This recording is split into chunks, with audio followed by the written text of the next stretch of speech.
Welcome to Sadler's Wells. Please turn off your mobile phones completely, as the light may be distracting to others. Thank you.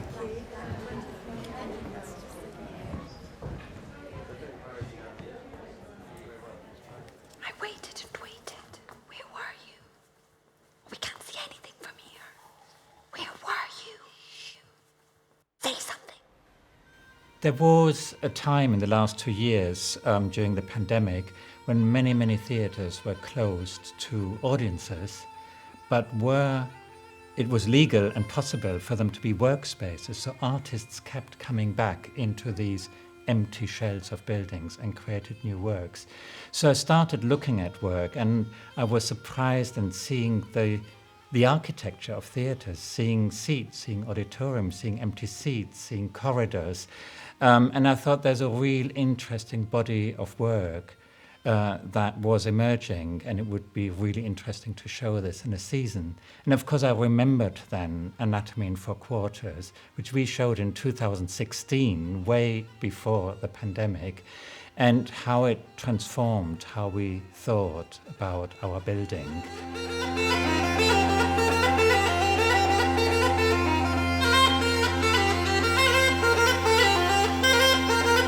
I've always been interested in medical history, and at the time we were thinking about creating a show around anatomy. And so these two things kind of merged, and we ended up making An Anatomie in 4 Quarters in Sadler's Wells.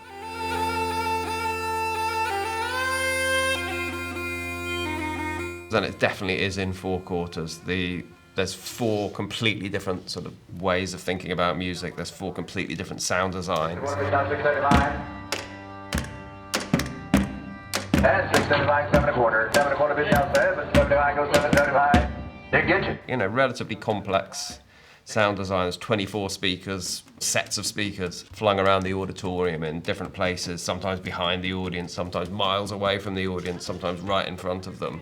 5 now 100, what do you want to give? 95 now 100, maybe after 10, 95 now 100. When we then looked at week 53 and turning our conception of theatre around, An Anatomie in 4 Quarters was just the perfect piece, because Clod's conception of this work was like a surgeon, like a doctor that would peel away in an autopsy way the different layers of the theatre, and that included being right up at the back of the circle, being on stage, walking down the steps, going on a journey and playing with distance, playing with proximity, with intimacy, as well as with the grandeur of the space.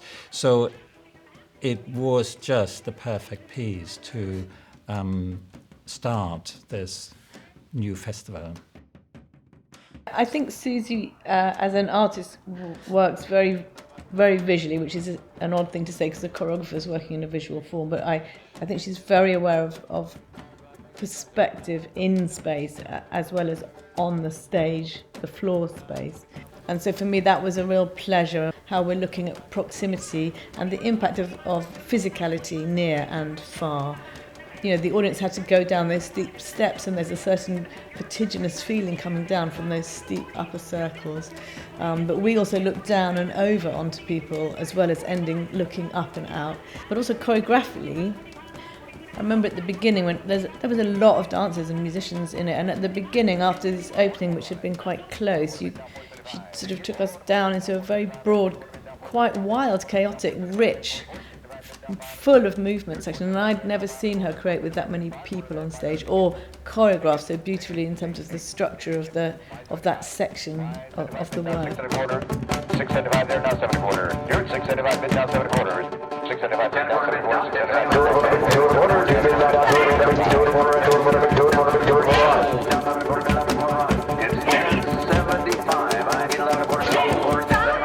To begin with, you're up in the gods looking down onto this huge theatre with tiny little performers running around and like creating this universe of cells and things that happen on stage. All right, here we go. General, all right, here we go. Being at Sadler's Wells with such a small audience for me was actually really exciting, because the theatre really came into focus, and my relationship as a tiny little speck on the stage with the gaze of the audience was much more present. 275, 2 bit down, 275 bit down, 275 bit down, 3 1/4. Seeing all the kind of operational guts of the theatre, I hope, was a real surprise for the audience, because again, as a theatre maker, you know, I have always had the privilege to be able to see all that, to see backstage, to see what it's like when the lighting grid comes down. And there's a real beauty in that, which audiences often don't get to see.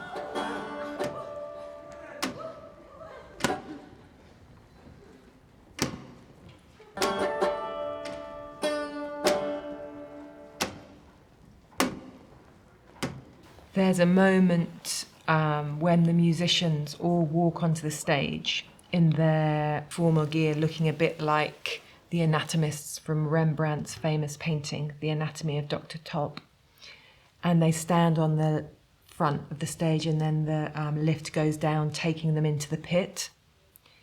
And even when they're down in the pit, they're all beautifully lit by the lighting designer, Hans-Jörg Schmidt, who lit the whole thing. Say something. Someone hides from someone else, hides under his tongue. The other looks for him under the earth.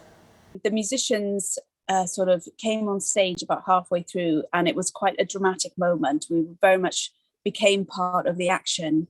I hadn't really worked in this context before in such a way. It was really interesting to have a whole chamber string orchestra on stage, being part of the sort of architecture and three-dimensional aspect of the production.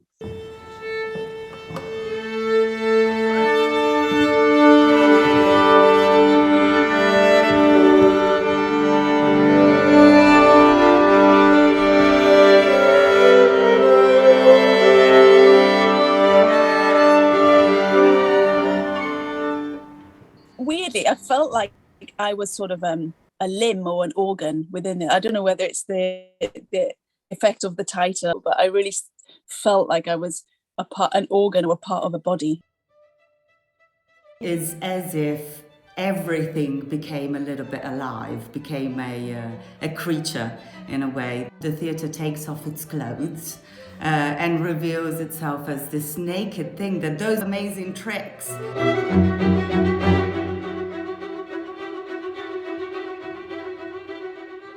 Sarah Blenkinsop designed the costumes. Even though the show was about anatomy, we didn't want to, have any of the performers naked. We had to think about not only that this piece was timeless in a way, it was crossing different periods of history, but also that the costumes had to register from far away and very close up.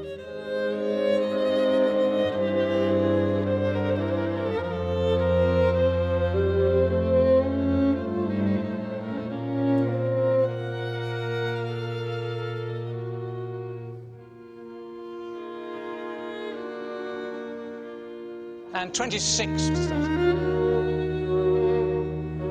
27 million, 28 million, 29, 30 million, 31, ahead of you Jonathan at $31 million now, 32 million, 33 million, $34 million this side, 35 million.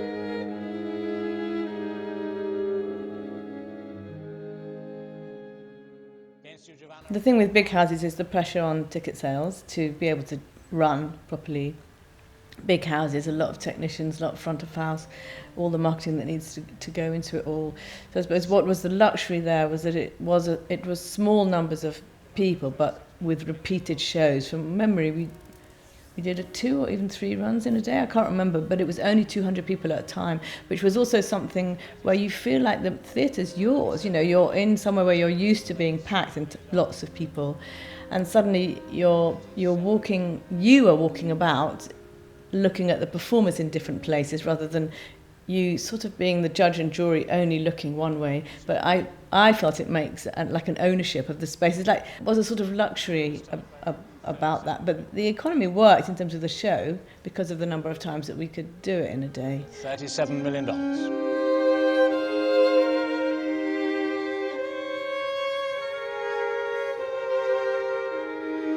The bids here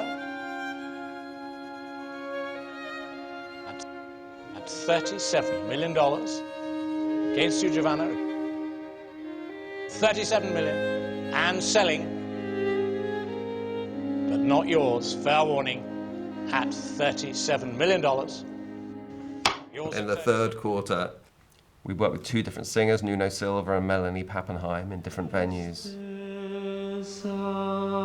Please make your way downstairs for the third part of the performance. You may sit or stand anywhere in the stalls, anywhere you like. But be aware of the sightlines of others, as you may be obstructing their view. Thank you.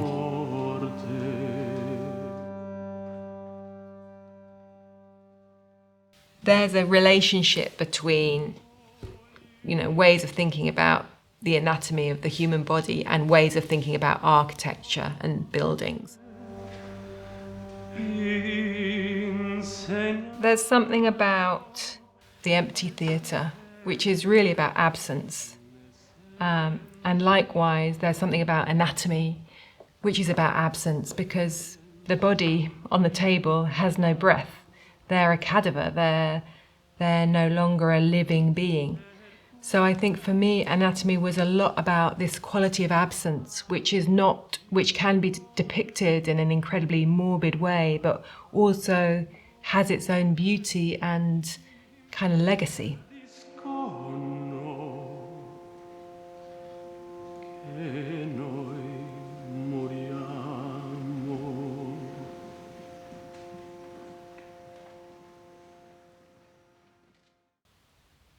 I would actually like to see the work live again and see if it acquired a new layer of resonance or meaning.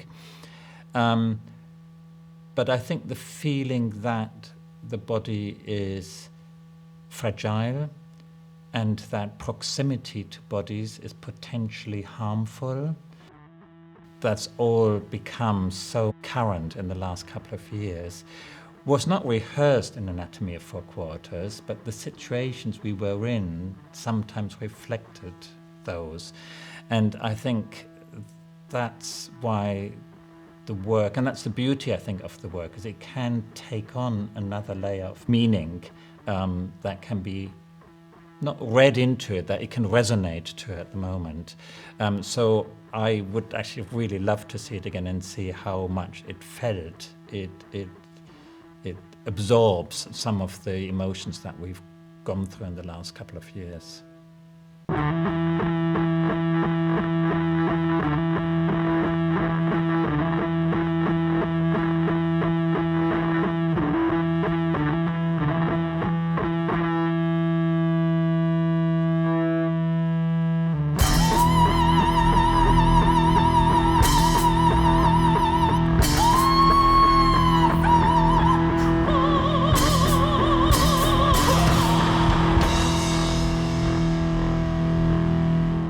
Then the audience make their way onto the stage. We thought of that as being a sort of transcendence of maybe it's now, maybe it's the future. Its historical moment is less secure, and so I just brought all the different musical threads together. So you hear the bagpipes again, you hear the percussion stuff from the beginning. The orchestra have moved on stage and they're sat to the side of the audience.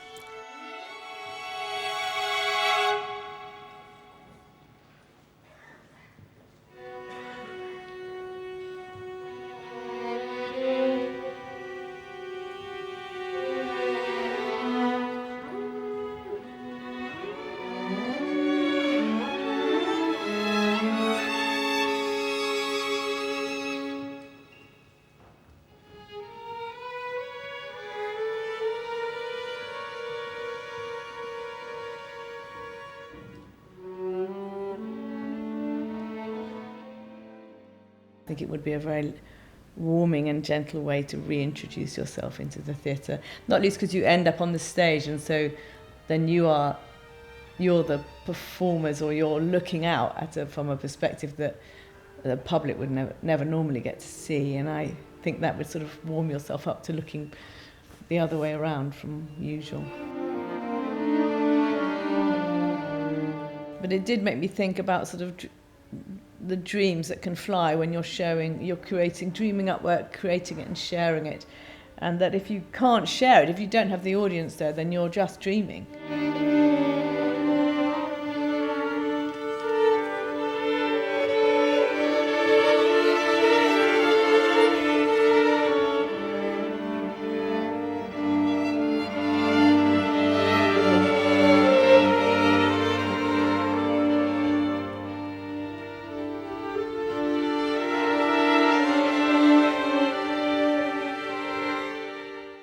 Perhaps one of my favourite moments in the show is actually when the iron curtain comes down at the end, and it comes down really slowly. I think it takes like 2 minutes and 36 seconds or something to lower. As it lowered at the end, all you could see were these dancers with their feet doing kind of the ballet steps that you'd seen earlier right up on the lighting grid. So even the theatre itself was dictating, I suppose, the audience's view of which parts of the dancers' bodies they were going to see.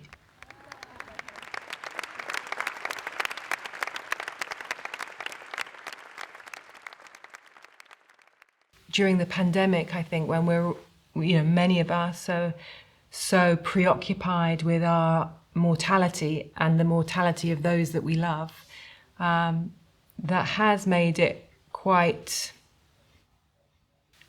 kind of moving to reflect on this piece, because it talks about our humanity and how we as flesh and bones are often in relationship to power structures that at once are trying to keep us alive and at the same time need to be regulated and held accountable so that they don't harm us. And I think in the pandemic that issue is really, really live. And for me, who's thought about medicine over the years, on some level, it's been a kind of relief that there is more of a public conversation about that. And my hope is that, just in the way that perhaps theatres can reinvent themselves coming out of this pandemic, so too can our relationship to health and to the medical profession.